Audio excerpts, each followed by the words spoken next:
आप सभी का स्वागत है मेरे चैनल पर। और आज मैं गोवर्धन पूजा की विधि बता रही हूँ। हमारे इधर पूजा जाता है गोवर्धन। ये दीपावली के अगले दिन ही गोवर्धन पूजा की जाती है और मेरे घर में डाला जाता है गोवर्धन, मतलब पूजे जाते हैं। पहले सथिया बना लेंगे आप सब, उसके बाद हम चौक पूर लेंगे। चौक पूरना बहुत ही ज़रूरी माना जाता है। चौक पूरने से भगवान बहुत प्रसन्न होते हैं।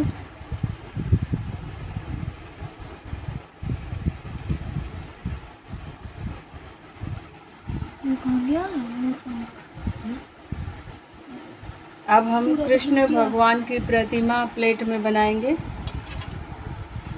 सबसे पहले हमने पूरा चपटा दिया, ये इसमें घस दिया। कोई बात नहीं बना। ये हमें सामान चाहिए होगा। 1 लोटा जल, कील बतासे, इसमें दूध डालना होगा भगवान कृष्ण के लिए। और छोटा सा मैंने इनके लिए खटिया तैयार की है और मुरली भी चाहिए होगी, एक मोर पंख भी चाहिए होगा और भगवान विष्णु जी की प्रतिमा और एक दिया चाहिए होगा इनको पूजने के लिए। और जो भी हम घर में बनाए, जैसे हलवा, मेरे इधर शाम को चूरमा बनता है तो शाम को चूरमे का हम भोग लगाते हैं। और ये जो मैंने आपको ये मटकी दिखाई है, ये इनके पेट पे रखी जाएगी, मतलब बीच में, वो दूध पीते रहें, इसलिए सुंदर सिलाई हूँ मैं, आप देख सकते हैं। गोवर्धन महाराज की प्रतिमा हम गोबर से बनाना बहुत ज़रूरी होता है, लेकिन जहाँ गोबर नहीं मिले तो हम आटे से भी बना सकते हैं। अभी मैं बना रही हूँ, मतलब मेरी बच्ची बना रही है गोवर्धन की प्रतिमा सुंदर सी बना ले। आटे के भी बन सकते हैं, आटे के भी बना सकते हैं, फिर बाद में इनको प्रवाह कर दें नदी में, किसी भी जल में। और वैसे तो भगवान कृष्ण कहते हैं कि गोवर्धन, जैसे कि गौ के गोबर की ही पूजा करनी चाहिए। कृष्ण भगवान ने ये बोला था कि गोवर्धन पर्वत की ही पूजा करें ब्रजवासियों को। कहानी तो आप सबको पता ही होगी। ब्रजवासी जो थे वो इंद्रदेव की पूजा करते थे और हर साल उन्हें चढ़ावा चढ़ाते थे। तो भगवान कृष्ण ने एक दिन देखा कि सारे ब्रजवासी हैं जो वो इतना चढ़ावा चढ़ा रहे थे इंद्रदेव को और उनकी पूजा कर रहे थे। तो भगवान कृष्ण ने बोला, माँ ये क्या सब ब्रजवासी आप सब क्या कर रहे हैं? माँ से पूछा तो माँ ने बोला कि हम इंद्रदेव की पूजा की तैयारी कर रहे हैं। तो तभी कृष्ण भगवान ने बोला कि इंद्र देव की नहीं, आपको गोवर्धन पर्वत की पूजा करनी चाहिए, जिससे हमें हमारी गायें घास चरती है, हमें सब्जी फल आदि प्राप्त होते हैं। और हमें आप सबको गोवर्धन की पूजा करनी चाहिए। तो माँ ने कहा नहीं नहीं, हम तो इंद्र की ही करते हैं। फिर उन्होंने अपने बाबा, अपने ब्रजवासियों को बुला के बोला कि आप सब गोवर्धन की पूजा करें, इंद्र की नहीं। गोवर्धन से ही सब हमें प्राप्त होता है, हमारी गाय को चारा प्राप्त होता है, हमें फल फूल इत्यादि सब गोवर्धन से ही प्राप्त होते हैं। तो सब ब्रजवासियों ने कृष्ण की बात मानकर गोवर्धन को पूजा। तो इंद्र को उस पर बहुत क्रोध आया कि अब की बार चढ़ावा नहीं आया और मुझे कोई पूज नहीं रहा। तो उन्होंने ब्रज को डुबाने की मूसलाधार बारिश कर दी। इतनी बारिश की कि ब्रजवासी एक दिन में ही पूरा ब्रजवासी डूबने लगा। तो भगवान कृष्ण ने फिर अपनी शक्ति से ब्रजवासी को गोवर्धन पर्वत को छोटी चितली उंगली से उठाकर गोवर्धन पर्वत को उठाया और अपने सभी ब्रजवासी और गौ की रक्षा की। तब से ही गोवर्धन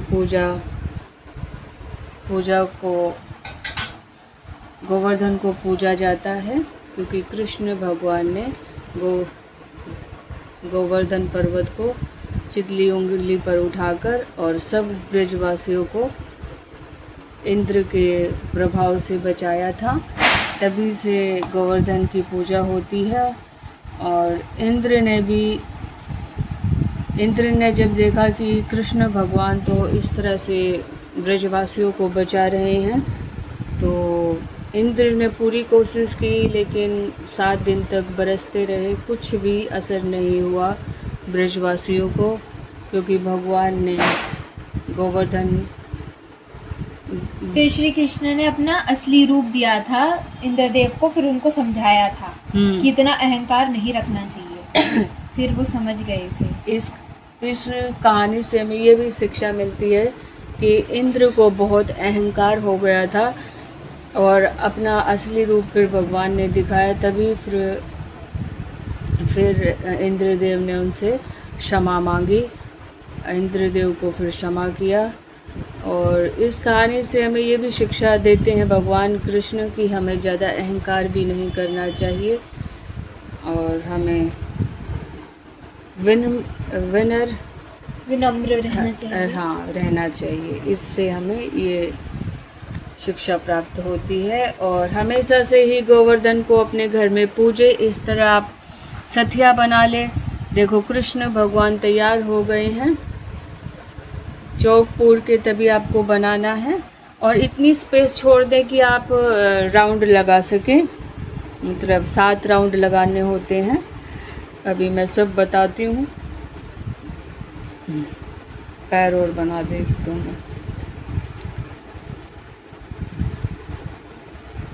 हरे कृष्ण कृष्ण हरे हरे, हरे राम राम हरे, छोटे छोटे, हरे कृष्ण हरे हरे हरे, हरे राम राम हरे हरे, राधे कृष्ण कृष्ण राधे राधे, राधे श्याम राधे राधे राधे। गोवर्धन महाराज की जय। और इस दिन अन्नकूट बनाया जाता है, क्योंकि गोवर्धन भगवान को अन्नकूट के नाम से भी जाना जाता है। और इस दिन हमारे इधर चूरमा बनता है, चूरमे का भोग लगता है शाम के टाइम जब आरती होती है। और सुबह सुबह ही गोवर्धन को अपने चौक के अंदर डाल दिया जाता है, मतलब चौक जहाँ होता है वहाँ पधार दिए जाते हैं भगवान।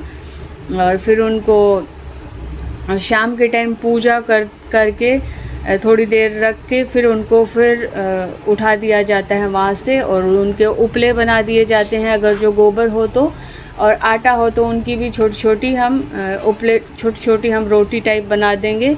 फिर उनको सूखने के बाद या गीली ही जल में प्रवाह कर देंगे। जल में प्रवाह करने से मछली कोई भी जीव खा सकता है, उनका भी पेट भरता है, तो हमें उनसे भी पुण्य मिलता है। और इस दिन अन्नकूट बनाया जाता है। और कढ़ी चावल बहुत विशेष रूप से बनाए जाते हैं। कि कढ़ी चावल सुनने में आता है कि भगवान कृष्ण को बहुत पसंद थे। और अन्नकूट इसलिए बनाया जाता है कि साग सब्जियां सब गोवर्धन पर्वत पे ही होती थी, इसलिए तो सारी सब्जियों का अन्नकूट बनाया जाता है। और अन्नकूट गाइस बहुत ही स्वाद लगता है। मेरी फेवरेट सब्जी है अन्नकूट वाली। तो थोड़ी सी कहानी है वो भी सुना देती हूँ। द्वापर युग में दीपावली के दूसरे दिन ब्रजमंडल में इंद्र की पूजा करते थे। भगवान कृष्ण ने कहा, कार्तिक में इंद्र की पूजा का कोई लाभ नहीं, इसलिए हमें गौवंश की उन्नति के लिए पर्वतों व वृक्षों की पूजा कर उनकी रक्षा करनी चाहिए। करने का प्रतिज्ञा करनी चाहिए। पर्वतों और भूमि पर घास पौधे लगाकर वन महोत्सव भी मनाना चाहिए। गोबर ईश्वर के रूप में पूजा करते हैं, उसे जलाना नहीं चाहिए बल्कि खेतों में डालकर उस पर हल चलाते हुए अनौषधि उत्पन्न करनी चाहिए, जिससे हमारे देश की उन्नति हो। भगवान कृष्ण का यही उपदेश सुन ब्रजवासियों ने जो ही पर्वत, वन और गोबर की पूजा आरंभ की। इंद्र ने कुपित होकर 7 दिन तक घनघोर वर्षा शुरू कर दी, परंतु श्री कृष्ण ने गोवर्धन पर्वत को अपनी कनिष्ठा उंगली पर उठाकर ब्रज को बचा लिया। अतः इंद्र को लज्जित होकर 7वें दिन समायाचना करनी पड़ी। तभी से समस्त उत्तर भारत में गोवर्धन पूजा प्रचलित हुई। गोवर्धन पूजा करने से खेतों से अधिक अन्न उपजता है और रोग दूर होते हैं और घर में सुख शांति होती है। देखो, कथा में ही बताया गया है, हर हिंदुओं को गोवर्धन की पूजा करनी चाहिए। उनको घर में गोवर्धन भगवान गोबर के रूप में, या फिर आप गोवर्धन की प्रतिमा ना बना पाओ तो थोड़ा सा इतना सा गोबर गोल गोल लेके उन पे ये दूध मेरे इधर मायके में होता है, थोड़ा सा गोबर लेते हैं गोल प्रतिमा करके और उन पे वो रख देते हैं, दूध रख देते हैं वो और फिर तब पूजा करते हैं। ज़रूरी नहीं है कि हम पूरी प्रतिमा बनाएं, किसी को नहीं भी आती प्रतिमा बनानी, कोई दिक्कत नहीं। और आप ऐसे भी प्रतिमा बना सकते हैं जैसे मैंने बनाई है। देखो, भगवान ने गोवर्धन को उठा लिया। आँख नाक तो बना, थोड़ा इधर से थोड़ा सा ले ले, आँख नाक बना, या ऐसे ही बना दे उंगली से, एक ऐसे नहीं, फिर से बना देती हूँ। तो सर वैसे भी बड़ा ही बना, सर थोड़ा सा हाँ बड़ा था, तो ऐसे भी बना सकते हैं। और आटे के कृष्ण गोपाल थोड़ी सी, जैसे जिनको क्लियर नहीं आते कोई दिक्कत नहीं है, वो भी हम आसानी से बना के भगवान को पूजना होता है। इस बहाने हम गोवर्धन जी का नाम लेते हैं और गोवर्धन की पूजा करते हैं। तो पचढ़ है दूध की धार, ओ गोवर्धन महाराज, गोवर्धन महाराज, तो पचढ़ दूध की धार। गोवर्धन महाराज की प्रतिमा भी सब करते हैं इतने अच्छे से। गोवर्धन की महाराज की प्रतिमा करने से हमारे सारे दुख दूर हो जाते हैं और हमें भगवान कृष्ण। आँख नाक के लिए छोड़ा, अब तो बनाऊंगी ना। तो अब हम आँख नाक इस तरह उंगली से ऐसे करके कर देंगे, हाँ, और मुंह बना दे।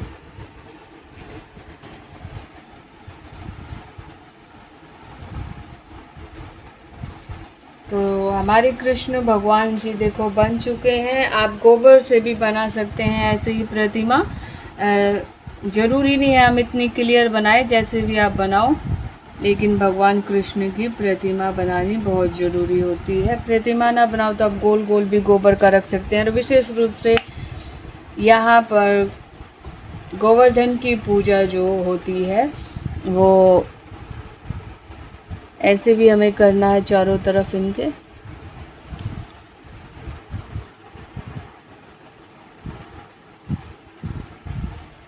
गोवर्धन की पूजा विशेष रूप से हर हिंदुओं को मनानी चाहिए। हमारे अपने गोवर्धन भगवान की पूजा करनी चाहिए। उसके बाद हम भगवान कृष्ण को तिलक करेंगे। ये सब पहले ही होता, लेकिन वो बना रही थी बच्ची तो। और उसके बाद हम भगवान कृष्ण के जो टम्मी है उस पे ये दूध वाली ये रख देंगे ऐसे, क्योंकि भगवान को अब दूध रख देंगे, शाम तक वो उनका पेट भरा रहे, वो दूध लेते रहें, इसमें से पीते रहें। और दिया जला देंगे। 1 मिनट।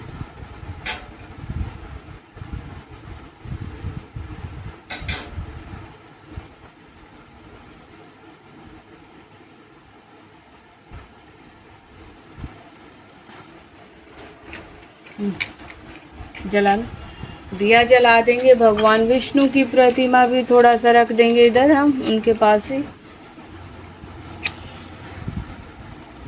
तो पचड़े दूध की धार हो गोवर्धन, बंद कर ना, गोवर्धन महाराज हो गोवर्धन महाराज, तो पचड़े दूध की धार।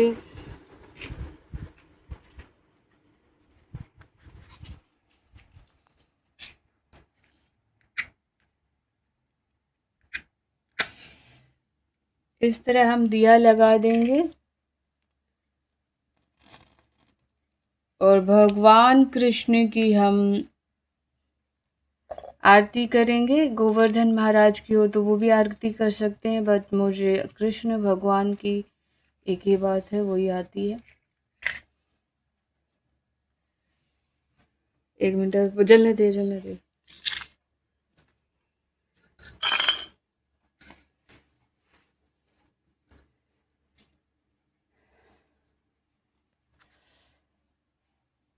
ओम जय कृष्ण हरे, बोलो जय जय कृष्ण हरे।